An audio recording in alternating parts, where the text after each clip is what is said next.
name is Tutor and I don't have a lot of time. Today I'm looking for Venus flytraps. I'm in the jungle looking for a mysterious carnivorous plant known as the Venus flytrap. Wait, hold on. Apparently Venus flytraps are native to North Carolina, home of Fred Durst, not the jungle. In fact, they're natively only found in a 70-mile radius of North Carolina. Give me one moment. Okay, right. Venus flytraps, or Dionaea massifera, are in the Droseraceae family. Fun fact about Dionaea, Venus flytraps are the only plant in its genus. And, interesting enough, the ever non-credible Wikipedia also says that the other Dionaea is a genus of flies. That must make for one awkward Thanksgiving. So, how exactly did we arrive at the name Venus flytrap? Well, it's an interesting and surprisingly long and slightly inappropriate story. So buckle in. So, the Venus flytrap was discovered by this guy named Arthur Dobbs, governor of North Carolina from 1754 to 1765. Around 1758, he spots a plant and probably said something like, "Oh shit, did that plant just eat a bug?" Now, originally the name of the plant was Tippity Twitchit, presumably named by him, which people thought at the time was a Native American word.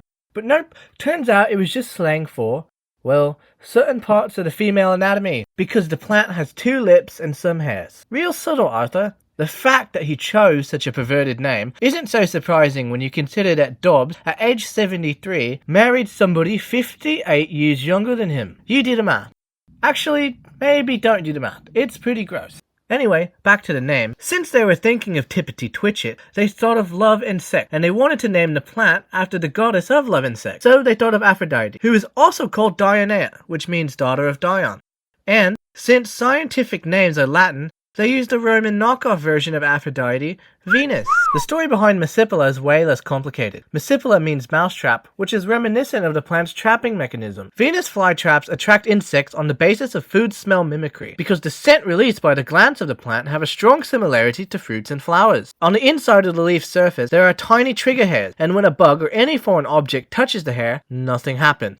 But, amazingly, this sets off a timer, and the plant begins waiting 20 seconds. If a second hair is triggered within 20 seconds, the leaves quickly close on the prey, creating an airtight seal. Then, the plant begins secreting digestive enzymes and begins digesting the bug alive. But why do they snack on bugs? Plants usually snack on delicious sunlight, but why bugs? They still photosynthesize, but by digesting the insects that they eat, they absorb essential nitrogen and phosphorus content that they don't have in their native acidic and sandy environment. Also, they barely eat flies! You've been lied to! While it does eat flies, the winged freaks only constitute about 5% of its diet. Most of its menu comprises of crawling insects like beetles, ants, and spiders. They can be propagated by outcrossing, selfing, and clonally. After pollination, the Venus flytrap produces seed pods filled with tiny black seeds, about 1.5 inches long. Once the pods dry out, they split open and the lightweight seeds are carried away by wind or water. Unfortunately, humans threaten the lives of Venus flytraps, as many find it unique and exotic looking and try to keep them in their home without understanding proper care.